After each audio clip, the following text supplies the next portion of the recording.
Delhi bomb ಸ್ಫೋಟಕ್ಕೆ ಸಂಬಂಧಪಟ್ಟಂತೆ ಇಸ್ಲಾಂನ ಗುರು ಹೇಳ್ತಾ ಇದ್ದಾರೆ, ಇಸ್ಲಾಂ ಧರ್ಮಕ್ಕೆ ಕಳಂಕವನ್ನು ತರಬೇಡಿ ಅಂತ ಹೇಳ್ತಾರೆ. ಯಾಕಂತಂದರೆ ಈ ಒಂದು ಸ್ಫೋಟದಲ್ಲಿ ಕೇಳಿ ಬಂದಿದ್ದು ಮುಸ್ಲಿಂ ಧರ್ಮಕ್ಕೆ ಸಂಬಂಧಪಟ್ಟಂತಹ ಯುವಕರ ಹೆಸರುಗಳು. ಹೀಗಾಗಿ ಅವರು ಇದರ ಬಗ್ಗೆ ಮಾತನಾಡ್ತಾ ಇದ್ದಾರೆ. ದೆಹಲಿ ಕಾರ್ ಬಾಂಬ್ ಸ್ಫೋಟಕ್ಕೆ ಸಂಬಂಧಪಟ್ಟಂತೆ ಇಸ್ಲಾಂ ಧರ್ಮಕ್ಕೆ ಕಳಂಕವನ್ನು ತರಬೇಡಿ ಅವರು ಮನವಿಯನ್ನು ಮಾಡ್ತಾರೆ. ಇಮಾಮ್ ಉಮರ್ ಅಹಮದ್ ಇಲ್ಯಾಸಿ ಅನ್ನುವಂಥವರು ಮನವಿ ಮಾಡ್ತಿದ್ದಾರೆ. ಇವರು ಆಲ್ ಇಂಡಿಯಾ ಇಮಾಮ್ ಆರ್ಗನೈಸೇಷನ್ ಮುಖ್ಯಸ್ಥ. ಅವರು ಮನವಿ ಮಾಡ್ತಾ ಇದ್ದಾರೆ, ಘಟನೆಯನ್ನ ಖಂಡಿಸಿದ್ದಾರೆ. ಇಲ್ಯಾಸಿ ಹೇಳ್ತಾ ಇದ್ದಾರೆ, ಇಸ್ಲಾಂ ಧರ್ಮಕ್ಕೆ ಕಳಂಕ ತರಬೇಡಿ.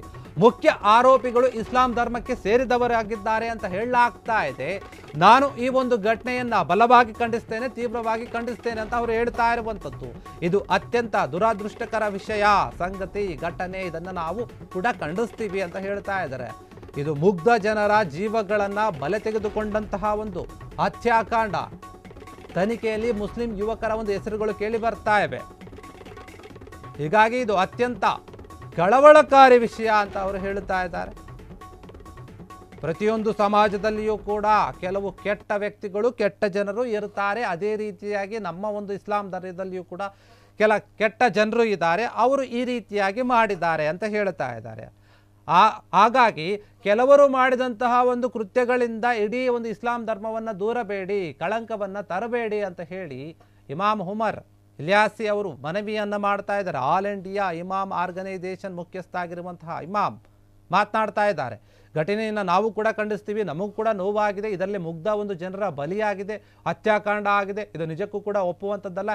ಯಾವ ಧರ್ಮದವರಾದ್ರೇನು ಅವರಿಗೆ ಶಿಕ್ಷೆ ಆಗಬೇಕು. ಈ ರೀತಿಯಾಗಿ ಮಾಡುವಂಥವರು ಮುಸ್ಲಿಮರೇ ಅಲ್ಲ ಅಂತ ಹೇಳಿ ಒಬ್ಬ ಶಿಯಾ ಧರ್ಮಗುರು ಕೂಡ ಹೇಳಿದ್ರು ನಿನ್ನೆ ಮೊನ್ನೆ. ಅವರು ಕೂಡ ಮಾತನಾಡಿದ್ರು ಇದೇ ಒಂದು ವಿಚಾರವಾಗಿ. ಹೀಗಾಗಿ ಈಗ ಇಲ್ಲೊಬ್ಬ ಗುರು ಮಾತನಾಡ್ತಾ ಇದ್ದಾರೆ. ಇವರು ಕೂಡ ಹೇಳ್ತಾ ಇದ್ದಾರೆ, ತನಿಖೆಯಲ್ಲಿ ಮುಸ್ಲಿಂ ಯುವಕರ ಒಂದು ಹೆಸರುಗಳು ಕೇಳಿ ಬರ್ತಾ ಇದೆ, ಅವರ ಕೃತ್ಯವನ್ನು ಮಾಡಿದ್ದಾರೆ ಅಂತ. ಹೀಗಾಗಿ ಅದನ್ನು ನಾವು ಖಂಡಿಸ್ತೀವಿ. ಇದು ಅತ್ಯಂತ ಕಳವಳಕಾರಿಯಾದಂತಹ ವಿಚಾರ ಏನಿದೆ, ಇದನ್ನು ನಾವು ಒಪ್ಪೋದಿಲ್ಲ. ಸಮಾಜದಲ್ಲಿ ಈ ರೀತಿಯಾದ ಘಟನೆ ನಡೆದು ಯಾರೂ ಒಪ್ಪಲ್ಲ. ಯಾಕಂದರೆ ಎಲ್ಲ ಒಂದು ಸಮಾಜದಲ್ಲಿ ಧರ್ಮದಲ್ಲಿಯೂ ಕೂಡ ಕೆಟ್ಟ ಜನರು ಇರ್ತಾರೆ, ಎಲ್ಲರೂ ಕೂಡ ಒಳ್ಳೆಯವರು ಇರ್ತಾರೆ ಅಂತ ನಾವು ಹೇಳಲ್ಲ. ಆದರೆ ಅವರ ಒಂದು ಸಂಖ್ಯೆ ಕಡಿಮೆ ಇರುತ್ತೆ, ಒಳ್ಳೆಯವರ ಸಂಖ್ಯೆ ಜಾಸ್ತಿ ಇರುತ್ತೆ, ಕೆಟ್ಟವರ ಸಂಖ್ಯೆ ಕಡಿಮೆ ಇರುತ್ತೆ. ನಮ್ಮೊಳಗೆ ಏನು ನಡೀತಾ ಇದೆ ಅನ್ನೋದನ್ನು ನಾವು ಅರ್ಥ ಮಾಡ್ಕೊಳ್ಬೇಕು. ಯಾಕೆ ದಾರಿ ತಪ್ಪುತ್ತಾ ಇದ್ದಾರೆ ಜನ ಅಂತ ಕೂಡ ನಾವು ಅದರ ಬಗ್ಗೆ ಚಿಂತನೆ ಮಾಡಬೇಕು. ಇದೆಲ್ಲ ನಾವು ಯೋಚನೆ ಮಾಡಬೇಕು ಅಂತ ಹೇಳಿ ಇಲಾಸಿ ಹೇಳ್ತಾ ಇದ್ದಾರೆ ಈ ಒಂದು ವಿಚಾರವಾಗಿ. ಯಾಕಂದ್ರೆ ಯಾವ ಧರ್ಮದವರೇ ತಪ್ಪು ಮಾಡಿದ್ರು ಕೂಡ ಅವರಿಗೆ ಶಿಕ್ಷೆ ಆಗಬೇಕು. ಎಲ್ಲೋ ಒಂದು ಕಡೆ ಇಸ್ಲಾಂ ಧರ್ಮದ ಯುವಕರು ಮಾಡಿದ್ದಾರೆ ಅಂತ ಹೇಳ್ತಾ ಇದ್ದಾರೆ. ಅವರು ಮಾಡಿದಂತಹ ಕೆಲ ಕಿಡಿಗೇಡುಗಳು ಮಾಡಿದಂತಹ ಒಂದು ಕೆಲಸದಿಂದ ಇಡೀ ಇಸ್ಲಾಂ ಧರ್ಮಕ್ಕೆ ಯಾಕೆ ದೂರಬೇಕು ಕೆಲವರು ಮಾತನಾಡ್ತಾರೆ. ಹೀಗಾಗಿ ಕಳಂಕ ತರಬೇಡಿ ಅಂತ ಹೇಳ್ತಾ ಇದ್ದಾರೆ ಈ ಒಂದು ವಿಚಾರವಾಗಿ. ಆಲ್ ಇಂಡಿಯಾ ಇಮಾಮ್ ಆರ್ಗನೈಸೇಷನ್ ಆಗಿರುವಂತಹ ಮುಖ್ಯಸ್ಥ ಇಮಾಮ್ ಹೇಳ್ತಾ ಇದ್ದಾರೆ, ಇಲ್ಯಾಸಿ ಇದ್ರ ಬಗ್ಗೆ ಮಾತನಾಡ್ತಾ ಇದ್ದಾರೆ. ಇವರು ಕೂಡ ಖಂಡಿಸ್ತಾ ಇದ್ದಾರೆ ಈ ಒಂದು ಘಟನೆಯನ್ನು. ಯಾರಾದರೇನು ದೇಶ ಮೊದಲು ಅಂತ ಬರುತ್ತೆ. ಹೀಗಾಗಿ ನಾವು ಕೂಡ ಈ ಒಂದು ಘಟನೆಯನ್ನು ಖಂಡಿಸ್ತೀವಿ, ಅವರಿಗೆ ಶಿಕ್ಷೆ ಆಗಬೇಕು.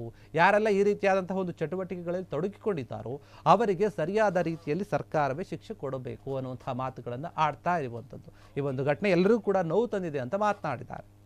ಕ್ಷಣ ಕ್ಷಣದ ಸುದ್ದಿಗಳಿಗಾಗಿ ಫ್ರೀಡಂ ಟಿವಿ ಸಬ್ಸ್ಕ್ರೈಬ್ ಮಾಡಿ, ಲೈಕ್ ಮಾಡಿ ಹಾಗೂ ಫಾಲೋ ಮಾಡಿ. ಹೊಸ ಸುದ್ದಿಗಳ ನೋಟಿಫಿಕೇಶನ್ಗಾಗಿ ಬೆಲ್ ಐಕಾನ್ ಮೇಲೆ ಕ್ಲಿಕ್ ಮಾಡಿ.